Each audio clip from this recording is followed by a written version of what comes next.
churned up by wheels, and flowed cloudy and murky. When I approached it flowed transparent, clear, and unclouded. Drink the water, blessed one. Drink the water, holy one. So the Buddha drank the water. 25 On Pukkusathimala. Now at that time Pukkusathimala, a disciple of Alarikalama, was traveling along the road from Kusinara and Pava. He saw the Buddha sitting at the root of a certain tree. He went up to him, bowed, sat down to one side, and said, "It's incredible, sir, it's amazing. Those who have gone forth remain in such peaceful meditations." Once it so happened that Alarikalama, while traveling along a road, left the road and sat at the root of a nearby tree for the day's meditation.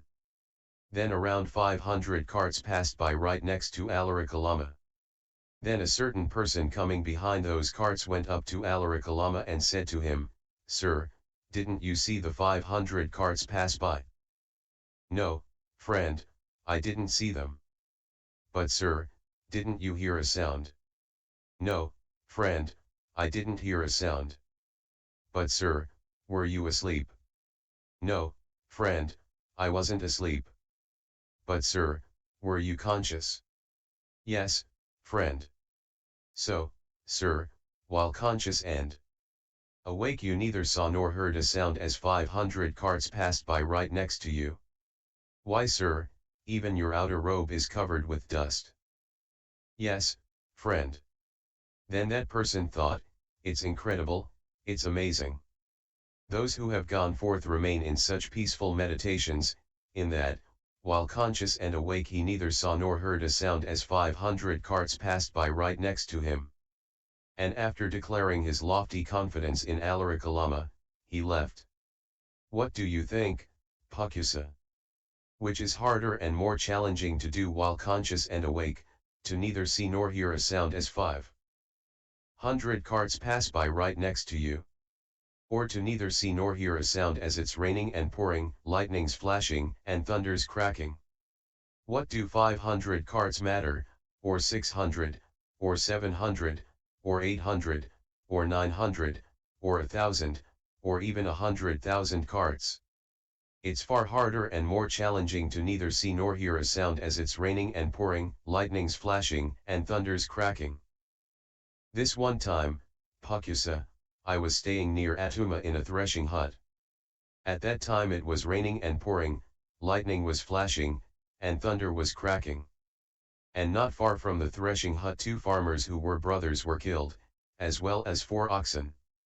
Then a large crowd came from Attuma to the place where that happened. Now at that time I came out of the threshing hut and was walking meditation in the open near the door of the hut.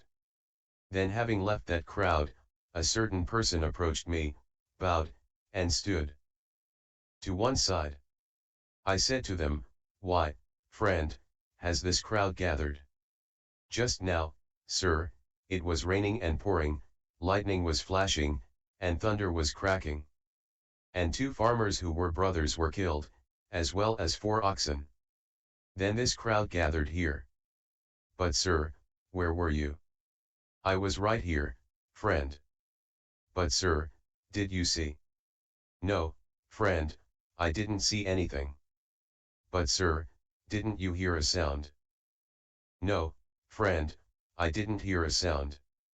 "But sir, were you asleep?" "No, friend, I wasn't asleep." "But sir, were you conscious?" "Yes, friend." "So, sir, while conscious and awake you neither saw nor heard a sound as it was raining and pouring, lightning was flashing, and thunder was cracking?" "Yes, friend." Then that person thought, "It's incredible, it's amazing. Those who have gone forth remain in such peaceful meditations, in that, while conscious and awake he neither saw nor heard a sound as it was raining and pouring, lightning was flashing, and thunder was cracking." And after declaring their lofty confidence in me, they bowed and respectfully circled me, keeping me on their right, before leaving. When he said this, Pukkusa said to him, "Any confidence I had in Alarikalama I sweep away as in a strong wind, or float away as down a swift stream." Excellent, sir. Excellent. As if he were writing the overturned, or revealing the hidden, or pointing out the path to the lost, or lighting a lamp in the dark so people with good eyes can see what's there. The Buddha has made the teaching clear in many ways. I go for refuge to the Buddha, to the teaching, and to the mendicant Sangha. From this day forth, may the Buddha remember me as a lay follower who has gone for refuge for life. Then Pukusa addressed a certain man, please, my man, fetch a pair of ready-to-wear polished golden garments. Yes, sir, replied that man, and did as he was asked. Then Pukusa brought the garments to the Buddha. Sir, please accept this pair of ready-to-wear polished golden garments from me out of compassion. Well then, Pukusa, clothe me in one, and Ananda in the other. Yes, sir, replied Pukusa, and did so. Then the Buddha educated, encouraged, fired up, and inspired Pukusa the Malla with the Dhamma talk, after which he got up from his seat, bowed, and respectfully circled the Buddha before leaving. Then, not long after Pukusa had left, Ananda placed the pair of golden garments on the Buddha's body. But when placed on the Buddha's body they seemed to lose their shine. Then Ananda said to the Buddha, it's incredible, sir, it's amazing, how pure and bright is the color of the realized one's skin. When this pair of ready-to-wear polished golden garments is placed on the Buddha's body they seem to lose their shine. That's so true, Ananda, that's so true. There are two times when the color of the realized one's skin becomes extra pure and bright. What two? The night when a realized one understands the supreme perfect awakening, and the night he becomes fully extinguished through the natural principle of extinguishment, without anything left over. These are the two times when the color of the realized one's skin becomes extra pure and bright. Today, Ananda, in the last watch of the night, between a pair of sal trees in the sal forest of the Mallas at Upavatana near Kusinara, shall be the realized one's full extinguishment. Come, Ananda, let's go to the Kakut the river. Yes, sir, Ananda replied. A pair of golden polished garments was presented by Pukusa. When the teacher was clothed with them, his golden skin glowed bright. Then the Buddha together with a large sangha of mendicants went to the Kakut the river. He plunged into the river and bathed and drank. And when he had emerged, he went to the mango grove, where he addressed Venerable Kundaka, please, Kundaka, fold my outer robe in four and spread it out for me. I am tired and will lie down. Yes, sir, replied Kundaka, and did as he was asked. And then the Buddha laid down in the lion's posture, on the right side, placing one foot on top of the other, mindful and aware, and focused on the time of getting up. But Kundaka sat down right there in front of the Buddha. Having gone to Kakut the creek, whose water was transparent, sweet, and clear, the teacher, being tired, plunged in. The realized one, without compare in the world. And after bathing and drinking the teacher emerged. Before the group of mendicants, in the middle, the Buddha. The teacher who rolled forth the present dispensation. The great hermit went to the mango grove. He addressed the mendicant named Kundaka. Spread out my folded robe so I can lie down. The self-developed one urged Kunda, who quickly spread the folded robe. Teacher, being tired, lay down. While Kunda sat there before him. Then the Buddha said to Venerable Ananda, now it may happen, Ananda, that others may give rise to some regret for Kunda the smith. It's your loss, friend Kunda, it's your misfortune, in that the realized one became fully extinguished after eating his last meal from you. You should get rid of remorse in Kunda the smith like this. You're fortunate, friend Kunda, you're so very fortunate, in that the realized one became fully extinguished after eating his last meal from you. I have heard and learned this in the presence of the Buddha. There are two meal offerings that have identical fruit and result, and are more fruitful and beneficial than other meal offerings. What two? The meal after eating which a realized one understands the supreme perfect awakening, and the meal after eating, which he becomes fully extinguished through the natural principle of extinguishment, without anything left over. These two meal offerings have identical fruit and result, and are more fruitful and beneficial than other meal offerings. You've accumulated a deed that leads to long life, beauty, happiness, fame, heaven, and sovereignty. That's how you should get rid of remorse in Kunda the smith. Then, knowing the meaning of this, on that occasion the Buddha was inspired to exclaim, "A giver's merit grows. Enmity doesn't build up when you have self-control. A skillful person gives up bad things. With the end of greed, hate, and delusion, they're extinguished." 26. A pair of sal trees. Then the Buddha said to Ananda, "Come, Ananda, let's go to the far shore of the Golden River, and onto the sal forest of the Malas at Upavatana near Kusinara." "Yes, sir," Ananda replied. "And that's where." They went. Then the Buddha addressed Ananda. "Please, Ananda, set up a cot for me between the twin sal trees, with my head to the north. I am tired and will lie down." "Yes, sir," replied Ananda, and did as he was asked. And then the Buddha laid down in the lion's posture, on the right side, placing one foot on top of the other, mindful and aware. Now at that time the twin sal trees were in full blossom with flowers out of season. They sprinkled and bestrewed the realized one's body in honor of the realized one. And the flowers of the heavenly flame tree fell from the sky, and they too sprinkled and bestrewed the realized one's body in honor of the realized one. And heavenly sandalwood powder fell from the sky, and it too sprinkled and bestrewed the realized one's body in honor of the realized one. And heavenly music played in the sky in honor of the realized one. And heavenly choirs sang in the sky in honor of the realized one.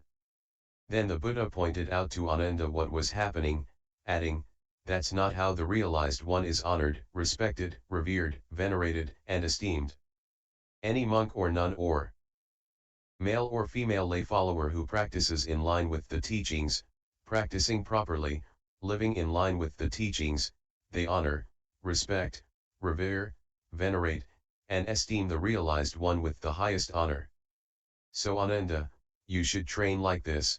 We shall practice in line with the teachings, practicing properly, living in line with the teaching." 27. The monk Upavanna. Now at that time Venerable Upavanna was standing in front of the Buddha fanning him.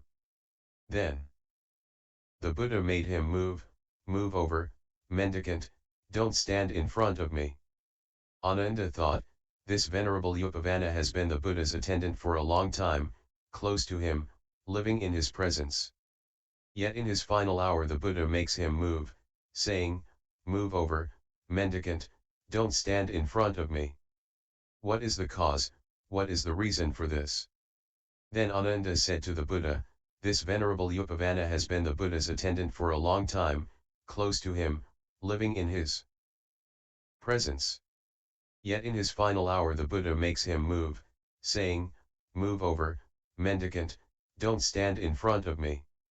What is the cause, sir, what is the reason for this? Most of the deities from 10 solar systems have gathered to see the realized one. For 12 leagues all around the sal grove there's no spot, not even a fraction of a hair's tip, that's not crowded full of illustrious deities. The deities are complaining, we've come such a long way to see the realized one. Only rarely do realized ones arise in the world, perfected ones, fully awakened Buddhas. This very day, in the last watch of the night, the realized one will become fully extinguished. And this illustrious mendicant is standing in front of the Buddha blocking the view. We won't get to see the realized one in his final hour. But sir, what kind of deities are you thinking of? There are, Ananda, deities, both in the sky and on the earth, who are percipient of the earth. With hair disheveled and arms raised, they fall down like their feet were chopped off, rolling back and forth, lamenting, too soon the Blessed One will become fully extinguished. Too soon the Holy One will become fully extinguished. Too soon the seer will vanish from the world. but the deities who are free of desire endure, mindful and aware, thinking, conditions are impermanent. How could it possibly be otherwise? 28. The four inspiring places. Previously, sir, when mendicants had completed the rainy season residence in various districts, they came to see the realized one. We got to see the esteemed mendicants, and to pay homage to them. But when the Buddha has passed, we won't get to see the esteemed mendicants or to pay homage to them. Ananda, a faithful gentleman should go to see these four inspiring places. What for? Thinking, here the realized one was born, that is an inspiring place. Thinking, here the realized one became awakened as a supreme fully awakened Buddha, that is an inspiring place. Thinking, here the supreme wheel of Dhamma was rolled forth by the realized one, that is an inspiring place. Thinking, here the realized one became fully extinguished through the natural principle of extinguishment, without anything left over, that is an inspiring place. These are the four inspiring places that a faithful gentleman should go to see. Faithful monks, nuns, laymen, and laywomen will come, and think, here the realized one was born, and here the realized one became awakened as a supreme fully awakened Buddha. And here the supreme wheel of Dhamma was rolled forth by the realized one, and here the realized one became fully extinguished through the natural principle of extinguishment, without anything left over. Anyone who passes away while on pilgrimage to these shrines will, when their body breaks up, after death, be reborn in a good place, a heavenly realm. 29. Ananda's questions. Sir, how do we proceed when it comes to females? Without seeing, Ananda. But when seeing, how to proceed? Without getting into conversation, Ananda. But when in a conversation, how to proceed? Be mindful, Ananda. Sir, how do we proceed when it comes to the realized one's corpse? Don't get involved in the rites for venerating the realized one's corpse, Ananda. Please, Ananda, you must all strive and practice for your own goal. Meditate diligent, keen, and resolute for your own goal. There are astute aristocrats, Brahmins, and householders who are devoted to the realized one. They will perform the rites for venerating the realized one's corpse. But sir, how to proceed when it comes to the realized one's corpse? Proceed in the same way as they do for the corpse of a wheel-turning monarch. But how do they proceed with a wheel-turning monarch's corpse?